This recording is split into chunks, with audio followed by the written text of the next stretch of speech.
Bonjour tout le monde. Je vais vous montrer les outils que j'utilise au jardin et au potager. Celle que j'utilise le plus souvent maintenant, c'est la grelinette. C'est un outil qui me sert à décompacter le sol, parce que j'ai un sol quand même pas mal argileux.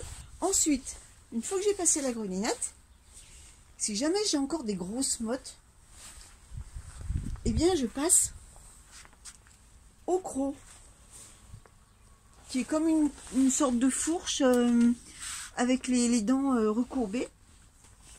Ensuite, pour niveler le sol, j'utilise le râteau. Bah, tout le monde le connaît, hein. C'est bien pratique. Ensuite, la grelinette, comme vous voyez, elle est quand même assez large. Et j'ai des planches de culture qui sont certaines étroites, dont la grelinette ne passera pas, sinon ça va m'esquinter les bordures. Eh bien, j'utilise la griffe rotative, qui est bien pratique. On actionne en pivotant comme ça, et ça décompacte le sol. Et le bonus, c'est que si je veux enlever une racine comme la racine du pissenlit, qui est une racine quand même assez longue et qui rentre profondément dans la terre, si vous essayez de l'enlever à la main, forcément ça va, au bout d'un moment ça va casser à un bout. Et bien avec cette griffe rotative, j'arrive à l'extraire complètement.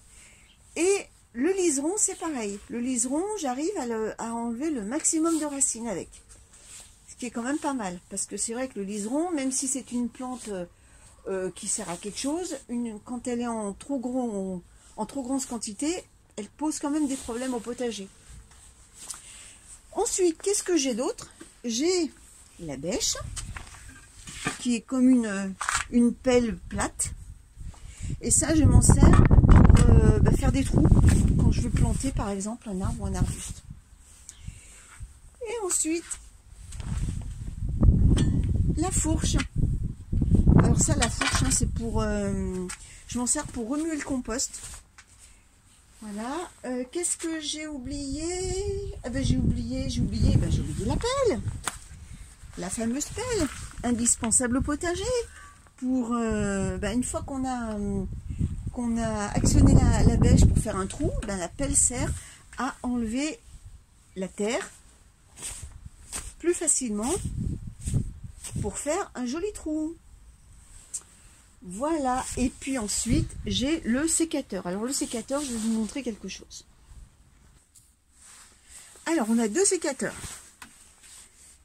Alors moi, ce sécateur là, ça c'est mon mari qui l'utilise. Moi je l'utilise pas, je vais vous dire pourquoi aussi. Et ça c'est le mien, c'est mon sécateur, qui est vraiment génial. Alors la différence des deux, c'est quoi? Eh bien c'est que le mien a une action démultipliée. Ça veut dire que vous ne forcez pas sur les poignets.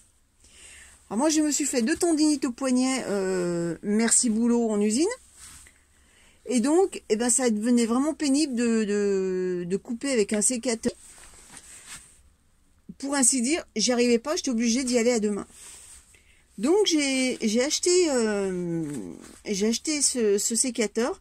Alors je vous montre la marque, hein. Il est franchement génial, et vous ne forcez pas. Vraiment, c'est du beurre.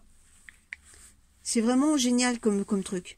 Alors pour ceux qui ont des problèmes de tendinite, eh bien franchement je le recommande, hein.